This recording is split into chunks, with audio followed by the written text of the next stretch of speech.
Alright, let's start with a question. What if the most important classroom in America isn't in a school? What if it's in a museum? Yeah, I know that sounds wild, but stick with me. The Arkansas Museum of Fine Arts just dropped a bold move, launching a marketing campaign and teaming up with schools for their new AMFA Classroom initiative. And honestly, this might be a bigger deal than it seems at first glance. Here's the thing, art education in America has been on life support for decades. Budget cuts, standardized testing obsessions, and a cultural shift towards STEM have left art classes as an afterthought in many schools. So when a museum steps in to partner with classrooms, it's not just about field trips. It's about redefining who gets to be the custodian of creativity in our society. In my opinion, this isn't charity, it's a power move. Museums are starting to realize they can't just be mausoleums for paintings, they've got to be active players in shaping how we think, feel, and connect. Now, let's dissect this campaign. Marketing a museum in 2026. That's like trying to sell ice to a polar bear.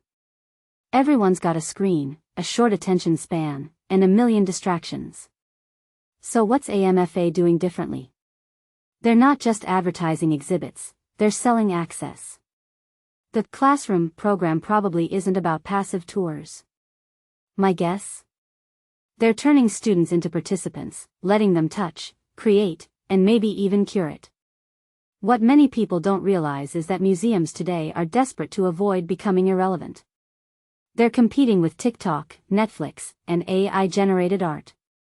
This campaign isn't just ads, it's survival. But here's the twist, these partnerships could also expose a deep irony. Schools cut art programs because they're not practical, yet museums, traditionally seen as elite spaces, step in to fill the gap. Does this fix the problem, or just highlight the absurdity? From my perspective, it's both. It's inspiring to see institutions collaborate, but also depressing that schools can't fund basic creativity. And let's be real, a one-day museum visit can't replace a semester of painting or sculpture classes. But maybe it's a start. Maybe it's a way to plant seeds. This raises a bigger question, who's responsible for culture? Governments? Schools? Or do communities have to grab the reins themselves? The AMFA model feels like a prototype for the future, museums as educators, not just exhibitors. If you take a step back, this trend mirrors what's happening in music, literature, even science. Public institutions are realizing they need to stop hoarding knowledge and start sharing it. Imagine museums offering VR tours to rural schools, or hosting teacher workshops to integrate art into math classes. What this really suggests is that the walls between high culture and everyday learning are crumbling.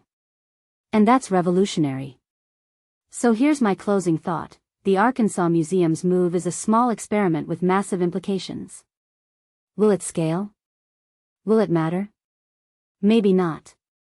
But personally, I think it's a signpost. The future of education isn't in one building, one curriculum, or one app. It's in the intersections, where art, community, and innovation collide. What do you think? Should museums be leading the charge for creativity? Or is this just a band-aid on a broken system? Drop your take below, let's see if we can turn this comments section into a classroom of its own.